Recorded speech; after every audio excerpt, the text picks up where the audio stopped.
বান্দা যখন তোমার মৃত্যু চলে আসবে তখন তুমি তোমার এই হায়াতের কদর করতে পারবা না। তখন তো তুমি দুনিয়া থেকে বিদায় হয়ে চলে যাইবা। অন্তরের ভিতরে চিন্তা আসবে, হায় হায় এই জিন্দেগির মধ্যে আমি কি করলাম? আল্লাহ যে আমাকে একটা হায়াত দান করলো, ওই হায়াতের কি আমি কদর করলাম? তখন চিন্তার মধ্যে আসবে, ঠিক না ভাই? যখন মালাকুল মাউত জানটা নিয়ে চলে যাবে তখন বান্দা তুমি তো আফসোস করতে পারবা না। এই জন্য এক আল্লাহর আরিফ বলেন যে মৌত জিস দিন আ গই মুর্দা কে হালত ক্যা হুই, मौत जिस दिन आ गई मुर्दा के हालत क्या हुई, रूह तन से उड़ गई मुर्दा के हालत क्या हुई। মালাকুল মাউত যখন আমার আপনার রূহটা নিয়ে চলে যাবে, ও বান্দা তখন তুমি তো আফসোস করতে পারবা না। এই জন্য আল্লাহর হাবিব আগেই আমাদেরকে সতর্ক করে দিচ্ছেন, ইগতানিম ক্বাবলা খাম, তোমরা পাঁচটা জিনিসের শুকর আদায় করো, পাঁচটা জিনিস আসার আগে আগে। এক নাম্বার হলো হায়াতাকা ক্বাবলা মাউতিক, ও আমার উম্মতেরা তোমরা তোমাদের হায়াতের মূল্যায়ন করো মৃত্যু আসার আগে আগে। মৃত্যু আসার আগে আগে তোমরা তোমাদের হায়াতের মূল্যায়ন করো। আল্লাহ রাসূল জানিয়ে দিলেন, কারণ মৃত্যুর সময় আপনি যতই আফসোস করেন কোনো ফায়দা হবে ভাই? কোনো ফায়দা হবে না। এজন্য যা আফসোস করতে হবে এই যখন জীবিত রূহটা থাকবে অন্তরের ভিতরে তখন পর্যন্ত আপনি আফসোস করতে পারবেন। মৃত্যু হয়ে গেলে তার আফসোস করতে পারবে না। কারণ কিয়ামতের ময়দানে তখন বান্দারা যাবে, তখন চিন্তা করবে, হায় হায় দুনিয়ার জামিনে কি করেছি আমি? আল্লাহ যে আমাকে একটা হায়াত দান করলেন, এই হায়াতটা কোন কাজে আমি লাগাইলাম? তখন বান্দারা চিন্তা করবে। এজন্য নবী আগে আমাদেরকে সতর্ক করে দিয়েছেন, জানিয়ে দিয়েছেন, বান্দা তুই তোর হায়াতকে কাজে লাগা, তুই তোর হায়াতকে কাজে লাগা। এজন্য আমরা আমাদের হায়াতকে কাজে লাগাবো তো ইনশাআল্লাহ ভাই। হায়াতকে সবাই কাজে লাগানোর জন্য চেষ্টা করবেন, এটা হলো এক নাম্বার। দুই নাম্বার হলো আল্লাহ রাসূল বলেন যে ওয়া শাবাবাকা ক্বাবলা হারমিক, ওয়া শাবাবাকা ক্বাবলা হারমিক, তোমরা তোমাদের যৌবন কালকে কাজে লাগাও বৃদ্ধ হওয়ার আগে আগে। বৃদ্ধ হওয়ার আগে আগে। আল্লাহর হাবিব বলেন যে দুই নাম্বার হলো ওয়া শাবাবাকা ক্বাবলা হারমিক, তোমরা তোমাদের যৌবন কালকে কাজে লাগাও বার্ধক্য আসার আগে আগে। কারণ যৌবন কালে যেই পরিমাণ তোমরা ইবাদত করতে পারবা, বৃদ্ধাকালে তোমরা সেই পরিমাণ ইবাদত করতে পারবা না, ঠিক না ভাই? যৌবনকালে আল্লাহ শক্তি দিয়েছেন, যৌবনকালে তুমি উমরা করতে যাও, তুমি হজ করতে যাও, ওই কাজগুলা তুমি পরিপূর্ণ আদায় করতে পারবা, ঠিক না ভাই? পরিপূর্ণ আদায় করতে পারবা। কিন্তু বৃদ্ধাকালে কিন্তু কষ্ট হয়ে যায়, পরিপূর্ণ আদায় করতে পারে না, ঠিক না ভাই? পরিপূর্ণ আদায় করতে পারে না। এই জন্য আল্লাহর হাবিব বলেন যে ওয়া শাবাবাকা ক্বাবলা হারমিক, তোমরা তোমাদের যৌবনকালকে কাজে লাগাও বার্ধক্য আসার আগে আগে। আজকে আমরা যারা যুবক অবস্থার মধ্যে আছি, আমরা আমাদের যৌবনকালকে কাজে লাগাইতে হবে, ঠিক না ভাই? আমরা যারা যুবক অবস্থার মধ্যে আছি, যুবক অবস্থার মধ্যে আছি, আমরা আমাদের যৌবন কালকে কাজে লাগাইতে হবে। যখন বৃদ্ধা হয়ে যাব তখন তো এই যৌবন কাল থাকবে না। যখন বৃদ্ধা হয়ে যাব তখন তো আমাদের যৌবন থাকবে না। এজন্য আল্লাহ রাসূল আমাদেরকে আগেই জানিয়ে দিয়েছেন ওয়া শাবাবাকা ক্বাবলা হারমিক, তোমরা তোমাদের যৌবন কালকে কাজে লাগাও বার্ধক্য আসার আগে আগে। এই মাজলিসের মধ্যে অনেক মুরব্বী আছে, তারা এক সময় কিন্তু যুবক অবস্থার মধ্যে ছিল, ঠিক না ভাই? তারা এক সময় যুবক অবস্থার মধ্যে ছিল, আজকে তারা বৃদ্ধা হয়ে গেল। তাদের দেখে আমাদেরকে এই কথা শিক্ষা গ্রহণ করতে হবে, আমরাও এক সময় বৃদ্ধা হয়ে যাব, আমরা এক সময় বৃদ্ধা হয়ে যাব। এই জন্য আল্লাহর হাবিব আগে জানিয়ে দিলেন ওয়া শাবাবাকা ক্বাবলা হারমিক, তোমরা তোমাদের যৌবন কালকে কাজে লাগাও বার্ধক্য আসার আগে আগে। যৌবন কালকে কাজে লাগাইতে হবে। কিন্তু যৌবনকালকে আমরা হেলাই দুলাই নষ্ট করে দিই, ঠিক না ভাই? হ্যাঁ, এই যৌবনকালকে আমরা হেলাই দুলাই নষ্ট করে দিচ্ছি। অথচ আল্লাহ রাসূল যুবকদেরকে নিয়ে অনেক গর্ব করতেন। হাদিসের মধ্যে আছে যুবকদেরকে নিয়ে ইসলাম কায়েম হবে। কাদেরকে নিয়ে ভাই? যুবকদেরকে নিয়ে ইসলাম কায়েম হবে। কিন্তু এই যুবকরাই তাদের যৌবনকালকে নষ্ট করে ফেলতেছেন। এজন্য আল্লাহর হাবিব কিয়ামতের ময়দানে প্রত্যেকটা, আল্লাহ রাব্বুল আলামিন কিয়ামতের ময়দানে প্রত্যেকটা ব্যক্তিকে জিজ্ঞেস করবে, আমি আল্লাহ রাব্বুল আলামিন তোমাকে যে একটা হায়াত দান করলাম, তোমাকে একটা যৌবনকাল দান করলাম, এই যৌবনকালটা তুমি কোন কাজে ব্যয় করেছো?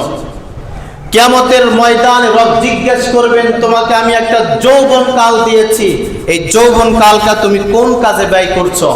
যদি ঠিক মতন ব্যয় করতে পারি তো মালিকের দরবারে বলতে পারবো যে যৌবনকালকে আমি এই কাজে ব্যয় করেছি। আর যৌবনকালকে যদি হেলাই দুলাই নষ্ট করে দিই তো মালিকের দরবারে কি জবাব দিব? ঠিক না ভাই? মালিকের দরবারে কি জবাব দিব? এজন্য আল্লাহ রাসূল বলছেন 5টা জিনিস আসার আগে আগে কয়টা জিনিসের মূল্যায়ন করতে হবে? 5টা জিনিসের। কয়টা জিনিসের ভাই? 2 নাম্বার হলো ওয়াশাবাবাকা ক্বাবলা হারুমিক, তোমরা তোমাদের যৌবনকালকে কাজে লাগাও বার্ধক্য আসার আগে আগে। এই মাজলিসের মধ্যে অনেকের দাড়ি থাকবে না, যারা ছোট বাচ্চা, দাড়ি উঠে যাবে, আবার এই দাড়িগুলা এক সময় সাদা হয়ে যাবে। এই রকম করতে করতে করতে করতে এই বান্দা দুনিয়া থেকে বিদায় হয়ে চলে যাবে। যদি যৌবনকালকে ঠিক মতন কাজে না লাগাই তো কিয়ামতের ময়দানে মালিকের আদালতের মধ্যে যখন দাঁড়াইবে তখন যৌবনকালের যে একটা হেফাজত ছিল, যৌবনকালের যে একটা মূল্যায়ন ছিল, এই মূল্যায়ন মালিকের দরবারে হিসাব দিতে পারবে না। এই জন্য যারা আমরা মুরব্বীরা যারা এখানে আছেন, ছেলে সন্তানদেরকে বলবেন যে তুমি তোমার যৌবনকালকে ঠিক মতন কাজে লাগাও, ইবাদতের মধ্যে কাজে লাগাও। কারণ যৌবনকালে বান্দা যেই পরিমাণ মালিকের দরবারে সিজদা দিতে পারবে, বৃদ্ধাকালে কিন্তু সেই পরিমাণ সিজদা দিতে পারে না। পারে ভাই? পারে না। অনেক বৃদ্ধা রয়েছে মালিকের দরবারে সিজদা দিতে মন চায় কিন্তু সিজদা দেওয়ার সেই সামর্থ্য নাই। অনেকের মাজার সমস্যার কারণে মালিকের দরবারে সিজদা দিতে পারে না, ঠিক না ভাই? ওই যে বৃদ্ধা হয়ে গিয়েছে, মালিকের দরবারে সিজদা দিতে মন চায় কিন্তু মালিকের দরবারে সিজদা দিতে পারে না। আমরা যারা যুবক অবস্থার মধ্যে আছি, আমরা মালিকের দরবারে সিজদা দেওয়ার সামর্থ্য আছি কিন্তু আমরা মালিকের দরবারে সিজদা দিই না, ঠিক না ভাই? মালিকের দরবারে সিজদা দিই না। যে মাজলিসের মধ্যে শুক্রবার অনেক মুসল্লি চলে আসবে যারা, কিন্তু ফজরে কে পরিমাণ মুসল্লি হয়? হয় ভাই, হয়। তো আমরা আমাদের যৌবনকালকে কোন কাজে ব্যয় করতেছি? আমরা আমাদের যৌবনকালকে কোন কাজে ব্যয় করতেছি? যে যৌবনকাল ফজরের নামাজে আমাকে মসজিদের মধ্যে আনতে পারে না, ঠিক না ভাই? যে যৌবনকাল আমাকে আসরের নামাজের মধ্যে আনতে পারে না, যে যৌবনকাল আমাকে মাগরিবের নামাজের মধ্যে আনতে পারে না, যে যৌবনকাল আমাকে এশারের নামাজের মধ্যে আনতে পারে না, ওই যৌবনকালকে আমি আপনি কোন কাজে ব্যয় করতেছি? ঠিক না ভাই? আমি আপনি কোন কাজে ব্যয় করতেছি? আপনি চিন্তা করে দেখেন যে যারা যুবক অবস্থার মধ্যে আছে, ফজরে মসজিদের মধ্যে আসে নাই, তো ওর যৌবনকালকে কোন কাজে ব্যয় করতেছে? ওর যৌবনকালকে কোন কাজে ব্যয় করতেছে?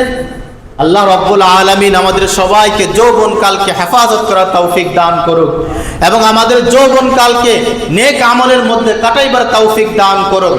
তার 2 নম্বর বলেছিলাম কি, যারা যুবক আছে তারা তাদের যৌবনকালকে হেফাজত করবে। 3 নম্বর হলো সচ্ছলতা আসার আগে আগে। সচ্ছলতা আসার, যেমন ধরেন আপনি এখন টাকা পয়সার মালিক, একসময় আপনার টাকা পয়সা থাকবে না, তখন কিন্তু আল্লাহর রাস্তার মধ্যে দান করতে পারবেন না, ঠিক না ভাই? এখন টাকা পয়সা আছে, এখন দান করেন না, একসময় থাকবে না, তখন কেমনে দান করবেন? ঠিক না? তো এই জন্য আল্লাহ রাসূল বলেন যে যারা সমর্থক আছো, সচ্ছল আছো, সমর্থক আছো, তোমরা তোমাদের টাকা পয়সা এখন আছে, একসময় থাকবে না, যেহেতু এখন আছো, এখন তোমরা আল্লাহর রাস্তায় দান করো। তার রাস্তায় দান করো, আল্লাহ রাস্তায় দান করো। এমন এক বিপদ চলে আসবে, এমন এক কি চলে আসবে ভাই, বিপদ চলে আসবে, যে বিপদ আসার কারণে আপনার টাকা পয়সা ধন সম্পদ সবকিছু নষ্ট হয়ে যাবে। তখন চাইলেও কিন্তু আল্লাহ রাস্তার মধ্যে দান করতে পারবেন না। এজন্য আল্লাহর হাবিব 3 নম্বর জানিয়ে দিলেন যে তোমরা এখন সামর্থ্য আছে, এখন আল্লাহ রাস্তার মধ্যে দান করো। যখন সামর্থ্য থাকবে না, তখন আল্লাহ রাস্তার মধ্যে দান করতে পারবে না, পারবে। তাহলে আমরা যারা সামর্থ্য আছি, সামর্থ্য অনুযায়ী আল্লাহ রাস্তার মধ্যে দান করার জন্য চেষ্টা করব তো ইনশাআল্লাহ ভাই, দান করার জন্য চেষ্টা করব। এই যে আমাদের এই মসজিদের কথা বলি, অনেকের 4 মাস 5 মাস 100 টাকা করে দেয়, কিন্তু বাকি রয়ে গেছে। আসলে এরকম অনেকের 1 বছরও বাকি, 100 টাকা করে দেয়, 12 মাস বাকি, ঠিক না ভাই? এই 100 টাকা মসজিদের মধ্যে দান করতে পারে না, 100 টাকা দান করতে পারে না মসজিদের মধ্যে। তাহলে এখন সমর্থক আছে, আপনি দিচ্ছেন না, একসময় থাকবে না, আপনি দেওয়ার জন্য চেষ্টা করলে আপনি পাইবেন না, কারণ আপনার কাছে নাই, দিবেন কেমনি? এখন সমর্থক আছে, দেওয়ার জন্য চেষ্টা করবেন। রাজি আছি তো ইনশাআল্লাহ ভাই? আপনি 100 টাকা করে মসজিদের মধ্যে দিতে পারেন না, 1 বছর হয়ে যায়, 2 বছর হয়ে যায়, অথচ আপনার সংসারের মধ্যে কত টাকার প্রয়োজন হয়, ঠিক না ভাই? ছেলে সন্তান কিছু বললে দৌড় দিয়ে নিয়ে চলে আসেন, আর আল্লাহর ঘর মসজিদের মধ্যে 100 টাকা দেওয়ার কথা বললে আপনি কত রকমের কত কথাবার্তা চলে আসে। না, ব্যবসার মধ্যে বরকত নাই, এরপর ব্যবসা বাণিজ্য বরকত নাই, কেমনে দান করব? বলে না এরকম ভাই? এটা কৃপণতার পরিচয়। আল্লাহ রাস্তার মধ্যে দান করবে, সে কৃপণতার পরিচয় দেয়। কিসের পরিচয় দেয় ভাই? কৃপণতার পরিচয় দেয়। আর ভাই আপনি আল্লাহ রাস্তার মধ্যে দান করেন না, আল্লাহ আপনার ব্যবসা বাণিজ্য সবকিছুর মধ্যে বরকত দান করবে, করবে না ভাই? আল্লাহ সবকিছুর মধ্যে বরকত দান করবে। আপনি দান করে দেখেন, বরকত দান করবে আল্লাহ রাব্বুল আলামিন। আল্লাহ রাব্বুল আলামিন আমাদের সবাইকে মালিকের ঘরে বেশি বেশি করে দান করার তৌফিক দান করুক।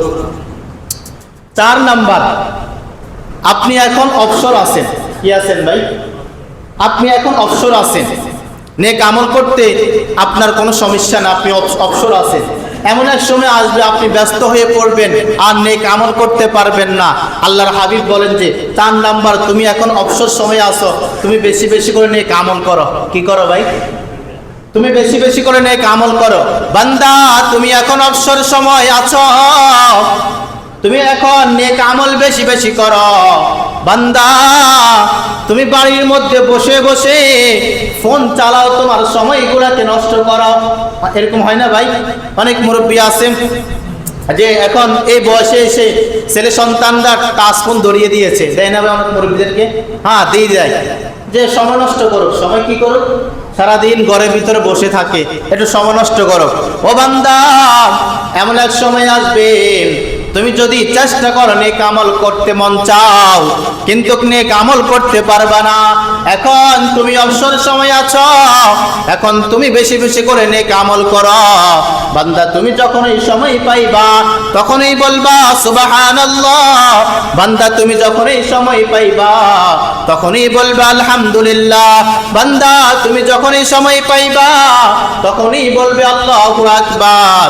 ও বান্দা, তুমি এখন অবসরের মধ্যে আছো, এমন এক সময় আসবে তুমি ব্যস্ত হয়ে পড়বা।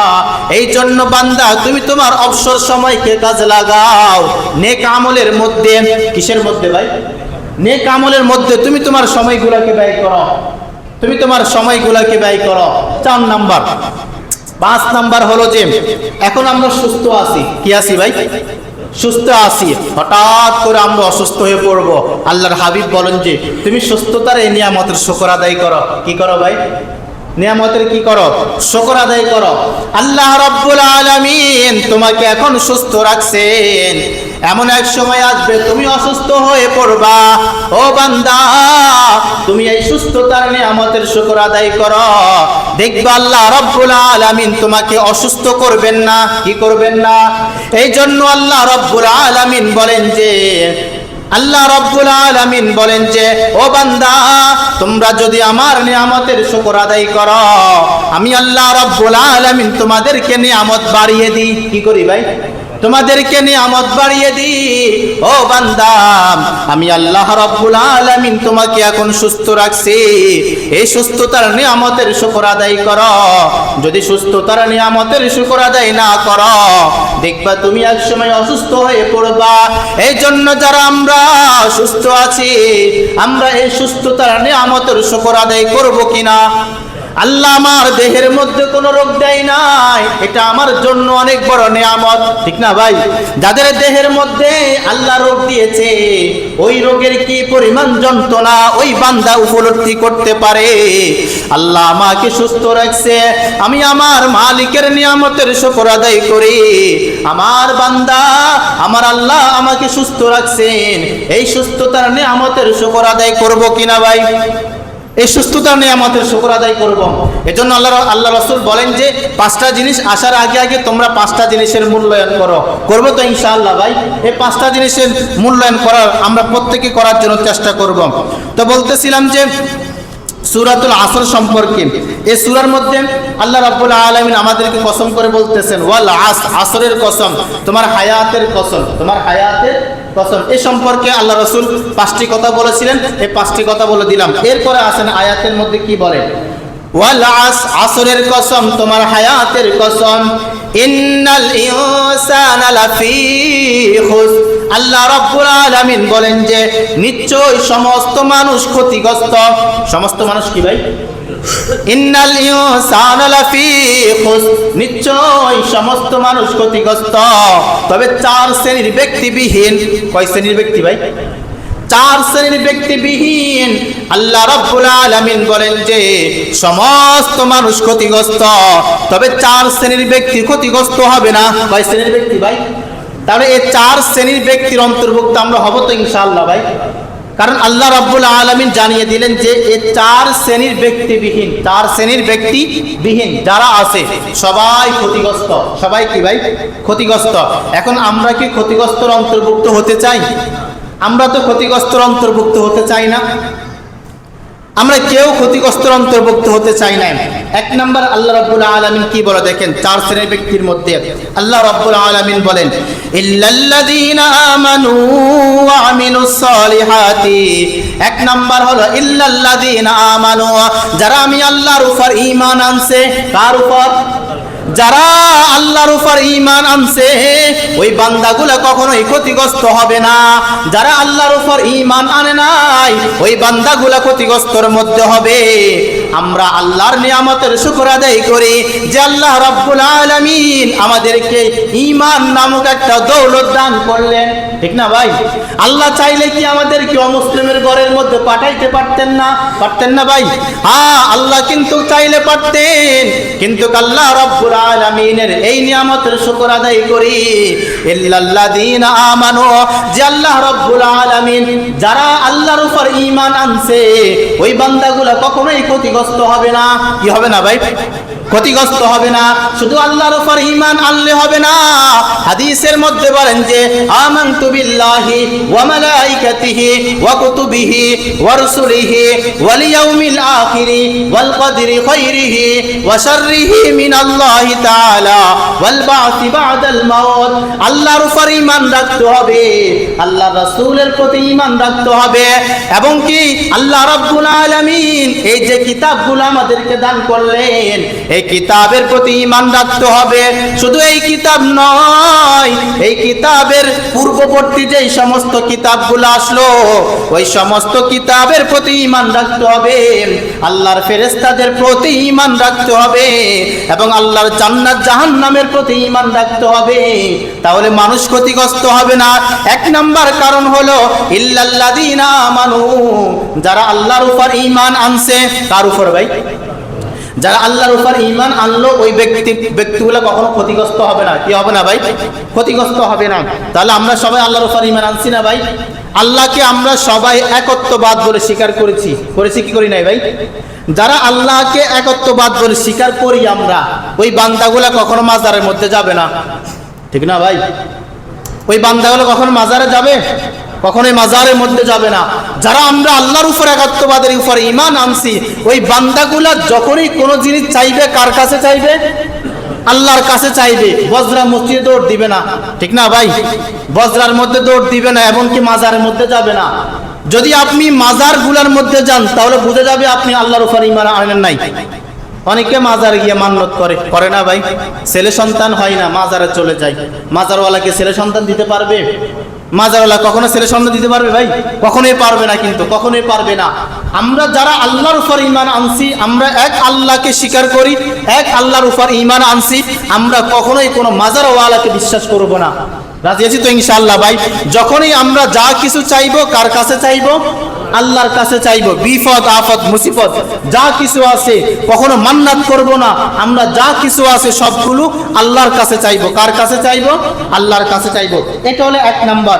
ইল্লাল্লাযীনা আমানু, যারা আল্লাহর উপর ঈমান আনছে ওই বান্দাগুলো কখনো কি হবে না?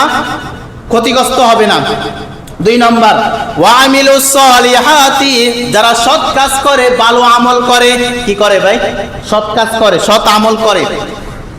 এখন আমার আপনার মধ্যে সৎ কাজ আছে কিনা আপনি নিজে চেক করে দেখবেন যে আমি দুনিয়ার জামিনের মধ্যে কি সৎ কাজ করি কিনা, নাকি মানুষের হক মেরে খাই।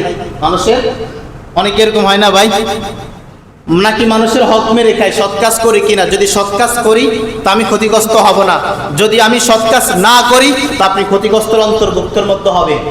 অনেক ভাই এরকম থাকে, বোনের হক মেরে দেয়। কি করে ভাই? বোনের হক মেরে দেয় না? হ্যাঁ, বোনের হক মেরে দেয়। তো এটা কি ভালো কাজ না খারাপ কাজ ভাই? খারাপ কাজ না? হ্যাঁ, খারাপ কাজ। সৎ কাজ করতে হবে, ভালো আমল করতে হবে। অনেকে মসজিদের মধ্যে আসে, দেখেন ভালো কাজ এগুলা, মসজিদের মধ্যে আসে, মসজিদের মধ্যে আসার পরে দেখে কোন কান দিয়ে ময়লা আছে চেক করে, কারণ না ভাই? এরপরে যেন ইমাম সাহেবকে ধরতে পারে যে এখানে ময়লা কেন এগুলো তো ভালো না, আপনি নিজে করতে পারেন না, আপনি নিজে করতে পারেন না। আমাদের দেশের মধ্যে এখন রুসুম হয়ে গিয়েছে যে ইমাম সাহেব মনে হয় যেন মসজিদ পরিষ্কার করবে, আর ইমাম সাহেব তো রাখছে তো শুধুমাত্র নামাজ পড়ানোর জন্য, ঠিক না ভাই? ইমাম মানে কি? ইমাম মানে কি? ইমাম শব্দের অর্থ কি? ইমাম শব্দের অর্থ হলো এই গোটা এলাকা যারা আছে সবার জিম্মাদার ইমাম। সবার জিম্মাদার কে ভাই? ইমাম। কিন্তু এমন কিছু মসজিদ আছে যে ইমাম সাহেবের সাথে খারাপ ব্যবহার করে না ভাই? ইমামকে ইমামই মনে করে না, উনি বেতন কয়েকটা দেয়, মনে হয় যেন ইমামকে কিনে ফেলছে, ঠিক না ভাই? হয় না এরকম? কয়েকটা বেতন দেয়, টাকা দেয়, আরই মনে হয় অনেক টাকা দিয়ে দেয়। এরকম অনেক মসজিদগুলো আছে, মনে হয় আমরা দেখি তো ইউটিউবে অনেকে আমরা দেখি, ফেসবুকে দেখি 3000, 4000, 5000 বেতন দেয়, মনে হয় যেন ইমামকে কিনে ফেলছে, ইমামের 14 গোষ্ঠীকে উনি কিনে ফেলছে। অথচ এই ইমামের জিম্মাদার হচ্ছে, ইমাম আপনার জিম্মাদার, আপনার জান্নাতের ঠিকাদার এনে ইমাম এই জায়গার মধ্যে আসছে, সেই ইমামকে আপনি মূল্যায়ন করেন না। এরকম হয় না ভাই? ইমাম আপনার জান্নাতের ঘাটতি ইমাম টানতেছে, আর ওই ইমামকে কোনো মূল্যায়ন করা হয় না, ইমামকে কোনো মূল্যায়ন করা হয় না। তা আমরা ইমামদেরকে মূল্যায়ন করবো তো ইনশাআল্লাহ ভাই? আমরা ইমামদেরকে মূল্যায়ন করব। আর ইমামও হইতে হবে এমন যে আমি এলাকার মধ্যে আমি যে ইমাম, আমি আমার ইমামত্ব নিয়ে চলতে হবে, ঠিক না ভাই? আমি যদি সবার সাথে ফ্রি হয়ে যাই তো মানুষ আমাকে দাম দিবে ভাই? আপনি ইমাম, আপনার ইমামত্তি থাকতে হবে এইরকম যে আমি ইমাম, আমি আমার ইমামের মতন থাকবো। আমি আমার কিসের মধ্যে থাকবো? আমি আমার ইমামের মতন থাকবো। আমি সবার সাথে মিশবো না। সবার সাথে ইমাম যদি মিশে, ওই ইমামকে মানুষ মূল্যায়ন করে না। করে ভাই? মূল্যায়ন করে না। তো যেটা বলতেছিলাম, কথা অন্যদিকে চলে গিয়েছেন। এটা আমি কিন্তু অনেকে মনে করেন যে আপনাদের মাসজিদের কথা বলি নাই, অনেক মাসজিদগুলোতে এরকম হয়, কিন্তু অনেক হয়, কিন্তু আমরা ফেসবুকে দেখি অনেক হয়, ইমামকে অনেক অমূল্যায়ন করা হয়। কিন্তু ইমামকে অমূল্যায়ন করা যাবে না। যে আপনার নামাজের জিম্মাদার হয়েছে তাকে আমরা কেমন অমূল্যায়ন করি, ঠিক না ভাই? অমূল্যায়ন করা যাবে না। তো ভালো কাজ, মসজিদের মধ্যে আসছেন, এক জায়গা দিয়ে মহিলা আছে, আপনি সরিয়ে ফেলেন, ইমামের আশায় থাকিয়েন না। রাজি আছি তো ইনশাআল্লাহ ভাই? ইমামের আশায় কখনো বসে থাকবেন না যে আমি ইমামকে টাকা দিয়ে রাখছি, ইমাম পরিষ্কার করবে, এই আশা কখনো করবেন না। পড়ে আছে মহিলা, আপনি সরিয়ে ফেলেন, নিজ জিম্মায় সরিয়ে ফেলেন, সওয়াব আছে। কি আছে ভাই? কি বুঝি নাই? আর মসজিদ তো পরিষ্কার করাই হয়, মহিলা কেন বলবেন? মসজিদ তো পরিষ্কার করা হয়। এরপরে যদি কোনো মহিলা থাকে নিজ দায়িত্বে সরিয়ে ফেলবেন, নিজ দায়িত্বে সরিয়ে ফেলবেন।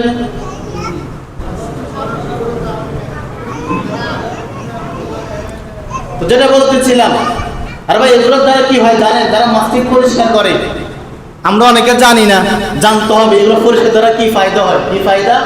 জান্নাতের মধ্যে মোহর দিবে না, এই নারী দিবে না, জান্নাতি হুর দিবে না, তাদের মোহর লাগবে না, তাদের মোহর লাগবে না ভাই।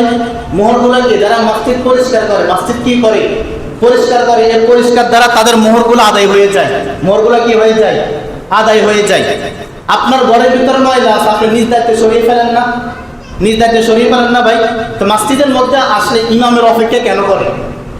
মসজিদের মধ্যে আসলে যদি, হ্যাঁ আলহামদুলিল্লাহ ইমাম সাহেব তো পরিষ্কার করে রাখে প্রত্যেক মসজিদে, এরপরও যদি কোনো ময়লা থাকে তখন নিজ দায়িত্বে আমরা সরিয়ে ফেলবো, ভালো কাজ। কি কাজ ভাই? আপনার করতে মন চাইলে করবেন, না করলে নাই, কোনো জোরাজুরি নেই। কোরআনে আছে, বলে দিয়েছে আমল করতে মন চাইলে করবেন, না করলে নাই, সেটা আপনার ব্যক্তিগত ব্যাপার, ঠিক না ভাই? আপনার মন চাইলে করবেন, না করলে নাই, আল্লাহ জানিয়ে দিয়েছে, জন্য আমি বলে দিচ্ছি আপনার মন চাইলে করবেন, না করলে নাই।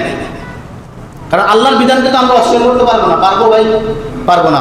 তাহলে 2 নম্বর ব্যক্তি কি, যারা ভালো আমল করবে, কি আমল করবে, ভালো আমল করবে, ওই ব্যক্তিগুলো কখনো ক্ষতিগ্রস্ত হবে না। কি হবে না ভাই? ক্ষতিগ্রস্ত হবে না। 3 নম্বর হলো ওয়াতাওয়াসাউ বিল হাক্কি, যারা হকের উপর অটল থাকে। কিসের উপর ভাই? যারা হকের উপর অটল থাকে। দুনিয়ার গোটা মানুষ আপনার বিপক্ষে চলে যাক, কি চলে যাক ভাই, বিপক্ষে চলে যাক, কিন্তু আপনি হকের উপর থাকবেন। কিসের উপর থাকবেন? হকের উপর থাকবেন। যদি হকের উপর থাকতে পারেন তো আপনি কখনো ক্ষতিগ্রস্ত হবেন না। কি হবেন না ভাই? ক্ষতিগ্রস্ত অন্তর্ভুক্ত হবেন না। 4 নাম্বার হলো ওয়াতাওয়াসাউ বিস-সবর, যখন কোনো বিপদ আপদ আসবে, কি আসবে ভাই, বিপদ আপদ আসবে, তখন এই বিপদে ধৈর্য ধারণ করতে হবে। কি করতে হবে ভাই? ধৈর্য ধারণ করতে হবে। অনেকের বিপদ আসে, আমরা হতাশ হয়ে যাই, ঠিক না ভাই? বিপদ আসে না অনেকের? পরিবারের মধ্যে অনেক বিপদ আসে, ছেলে সন্তান অসুস্থ হয়ে যায়, বাবা মা অসুস্থ হয়ে যায়, বা ইত্যাদি অনেকগুলো মুসিবত আসে। এই মুসিবতের মধ্যে আমরা অনেকে হতাশ হয়ে যাই, ঠিক না ভাই? যদি এই বিপদের মধ্যে যদি আপনি ধৈর্য ধারণ করতে পারেন, ধৈর্য ধারণ করতে পারেন, তাহলে আল্লাহ রাব্বুল আলামিন আপনাকে এই বিপদ থেকে আল্লাহ রাব্বুল আলামিন উদ্ধার করবে, ঠিক না ভাই? আল্লাহ উদ্ধার করবে। একটা ঘটনা বলি, প্রায় সময় বলে থাকি। হযরতে আইয়ুব আলাইহিস সালাম, নাম কি ছিল ভাই? এই হযরতে আইয়ুব আলাইহিস সালাম আল্লাহকে 70টা বছর ডাকছেন। কয় বছর? আইয়ুব আলাইহিস সালাম আল্লাহকে 70টা বছর ডাকলেন। একদিন আল্লাহ রাব্বুল আলামিন হযরতে আইয়ুব আলাইহিস সালামকে পরীক্ষা করতে চেয়েছিলেন। আমি আমার আইয়ুবকে ধন সম্পদ সব কিছু দান করলাম, সব কিছু দান করলাম। এবার আল্লাহ রাব্বুল আলামিন চাইলেন আমি আমার আইয়ুব থেকে ধন সম্পদগুলো নিয়ে যাব, দেখি আমার আইয়ুব কি করে, আমার আইয়ুব কি ধৈর্য ধারণ করে কিনা। আল্লাহ রাব্বুল আলামিন হযরতে আইয়ুব আলাইহিস সালামের কাছ থেকে ধন সম্পদ সব কিছু নিয়ে গেলেন, একেবারে রাস্তার ফকির করে দিলেন। রাস্তার ফকির, ছেলে সন্তান যা কিছু ছিল সব কিছু নিয়ে গেলেন। ইতিহাসের কিতাবের মধ্যে লেখেন যে তিনি 12 বছর অথবা 18 বছর এই কষ্টের জিন্দেগি পার করলেন, কষ্টের জিন্দেগি পার করলেন। এমন হয়েছে শরীরের মধ্যে পছন্দ ধরে গিয়েছে, যখন পোকা ধরতে ধরতে জিহ্বার মধ্যে চলে আসলো। কিসের মধ্যে চলে আসলো? জিহ্বার মধ্যে চলে আসলো।